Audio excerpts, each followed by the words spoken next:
Hello, my name is Vinay Prakash. You are watching PMP Exam Preparation Tips at PMChamp. I am the founder and principal trainer at PMChamp.com, providing online videos and coaching programs for preparing for the PMP examination. In this video, we are going to look at what exactly has changed from PMBOK Guide version 4 to version 5. When exactly is the change happening and what you need to do to prepare for this new version change and how it will impact you in your PMP exam preparation. Let's begin. Some of the key changes are the addition of a new knowledge area, Project Stakeholder Management. It has been created by splitting Project Communication Management. Now there are 10 knowledge areas. There are no changes to the process groups, but there are changes to processes in the process groups. In the PMBOK Guide 5th edition, there are a total of 47 processes. That means that we have had an addition of 4 new processes to plan the management of knowledge areas and 2 new controlling processes, Control Communication and Control Stakeholder Management. 2 processes under Communication Management which were there on version 4, Distribute Information and Report Performance, have been merged into a single process called Manage Communications. This process reallocates 2 processes in the new knowledge area, which is the stakeholder management. Therefore, all in all, the 42 processes in PMBOK Guide 4th edition have now become 47 processes. And there are a number of changes even in existing processes in the inputs, tools and techniques and outputs. The 4 new planning processes are Plan Scope Management, Plan Schedule Management, Plan Cost Management and Plan Stakeholder Management. The 2 new controlling processes are Control Communications and Control Stakeholder Management. There are a number of changes to process names. For example, Direct and Manage Project Execution is now called Direct and Manage Project Work. Verify Scope under Scope Management is now changed to Validate Scope. Plan Quality changes to Plan Quality Management. Perform Quality Control changes to Control Quality. Develop Human Resource Plan changes to Plan Human Resource Management. Monitor and Control Risks changes to Control Risks. Plan Procurement changes to Plan Procurement Management. Administer Procurements changes to Control Procurements. And Manage Stakeholder Expectation has changed to Manage Stakeholders Engagement. So they are, as you can see, there are a number of changes to the names of processes. This picture taken from the PMBOK Guide shows the 47 processes as they are distributed in the 10 knowledge areas and the 5 process groups. So you will have to become familiar with the changes and the 47 processes that are used in this process map. This is what you will be tested on the PMP examination starting from the 31st of July 2013. Why has all these changes been made? What is the real need for these changes and what exactly has changed? Let's see. The first thing that PMI looked at was to focus on consistency and clarity among the processes.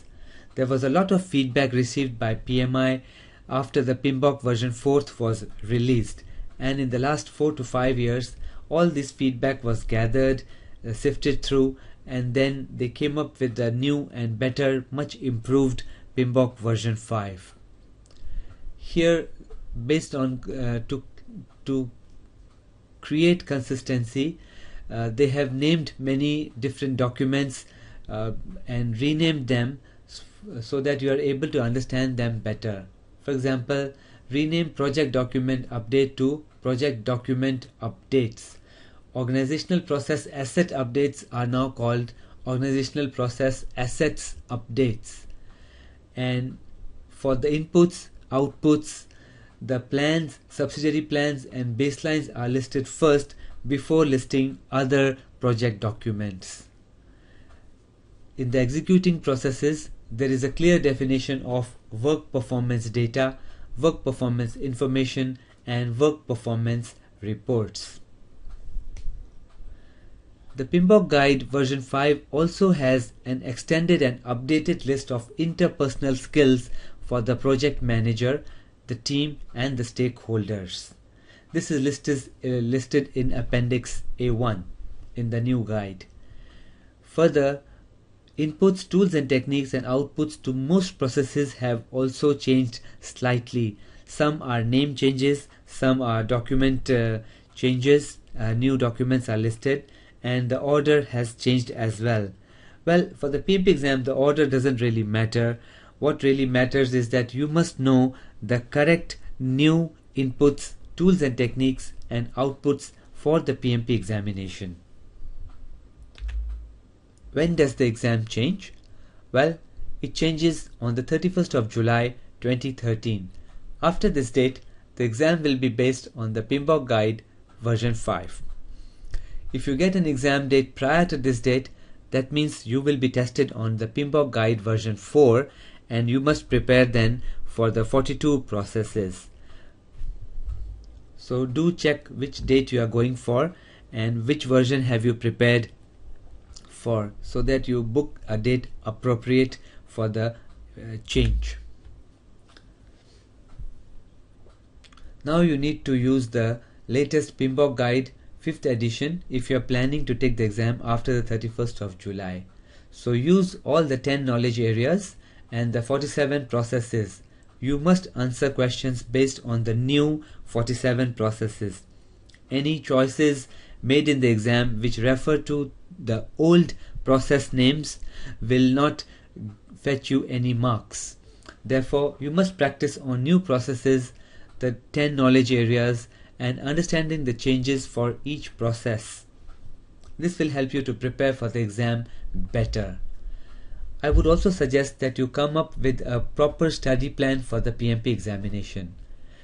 There are significant changes in the exam and you must have a good study plan which is practical, achievable and one that you can commit to follow every day. So my recommendation is to set aside 1 to 2 hours each day where you will focus on the PMP exam preparation. Study the article listed here on www.pmchamp.com/studying-for-PMP-exam, and you can follow this detailed article and use the recommendations provided here to help you to get started in your PMP exam preparation. You can also join the updated PMChamp online PMP coaching program. The videos and coaching program will be updated and available for sign up from the June 30th, 2013 onwards. So if you're planning to take the exam after July, I'd recommend that you subscribe and join the online coaching program on the 31st of July, June onwards. If you still have questions on the revised PMP examination, feel free to email them to me. My email address is vinay@pmchamp.com. That's vinay@pmchamp.com. You can also visit pmchamp.com for more PMP tips, advice, techniques, articles, sample questions and much more for the PMP examination. Again, the main URL is www.pmchamp.com. Thank you and have a great day.